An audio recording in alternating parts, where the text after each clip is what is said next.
this is Indu Soni from RPIIT Technical and Medical Campus, and today I'm here with the simplest of all the cycles from the carbohydrate metabolism, that is glycolysis. And here we go. So, glycolysis is the breakdown of simplest of all the sugars, that is glucose. It is discovered by Amden and Meyerhof, so also known by the name of Amden-Meyerhof pathway or EM pathway. Glycolysis is defined as a sequence of reactions converting glucose into pyruvate or lactate under different conditions with the production of ATP. That means it is the energy producing step.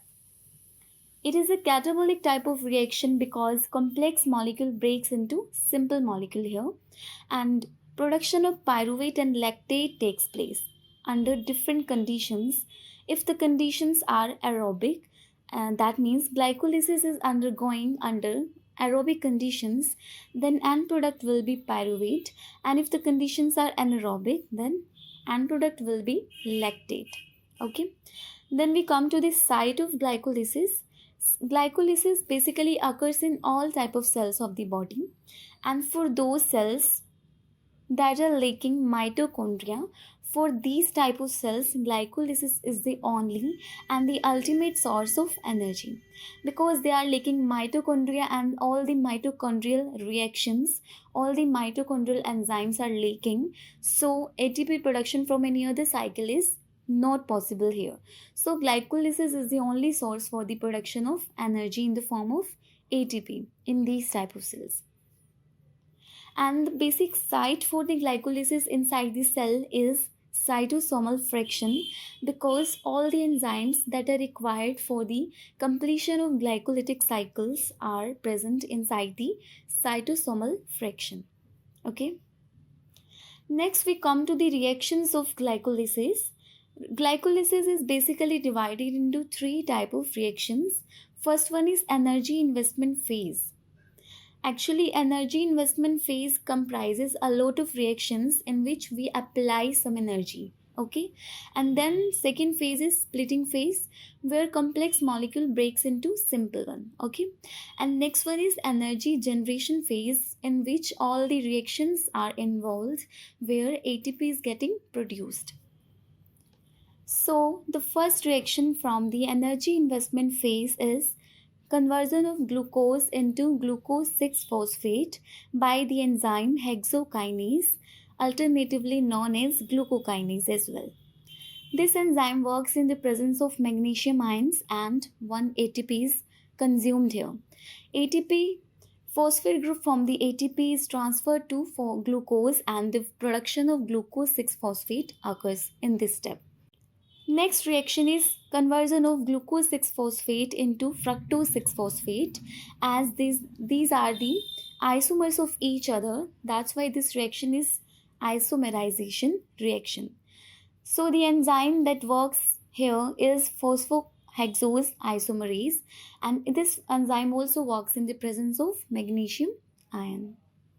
Second reaction from this phase is the conversion of glucose 6-phosphate into fructose 6-phosphate. This reaction is a type of isomerization reaction, and the enzyme that undergoes this reaction is phosphohexose isomerase. This enzyme also works in the presence of magnesium ion. Next step is production of fructose 1,6-biphosphate from fructose 6-phosphate.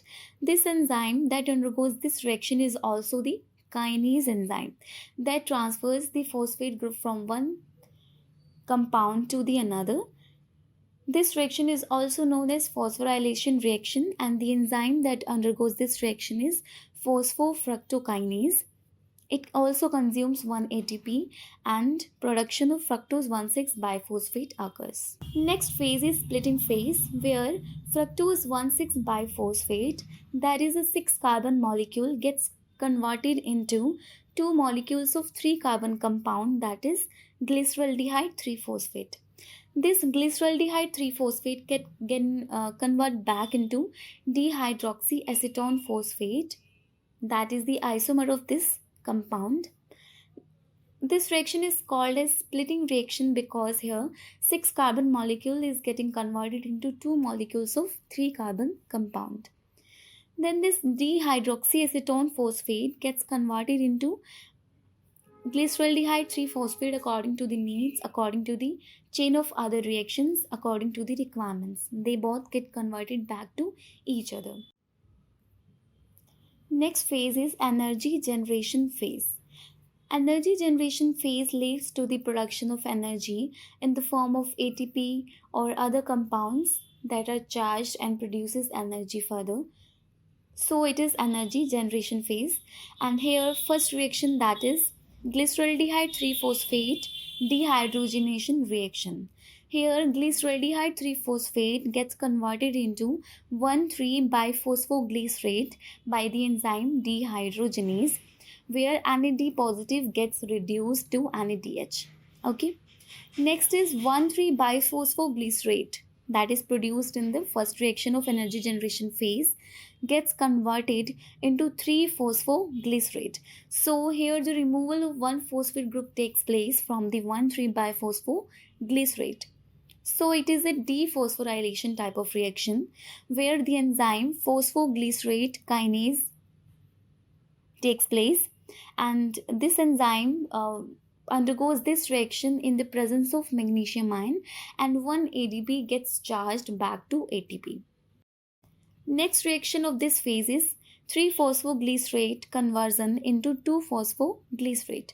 Here phosphate group from the third carbon position of phosphoglycerate gets transferred to second carbon, and the production of 2-phosphoglycerates occurs. These both are the isomers of each other. That's why this reaction is isomerization reaction that is performed by the phosphoglycerate mutase enzyme. After this 2-phosphoglycerate gets converted into phosphoenol pyruvate by the enzyme enolase in the presence of magnesium ions, and one water molecule gets released in this reaction. Then phosphoenol pyruvate produces pyruvate as the final end product under aerobic conditions. Okay, and this reaction takes place in the presence of magnesium ions and by the enzyme pyruvate kinase. And here also one ADP gets charged back into ATP.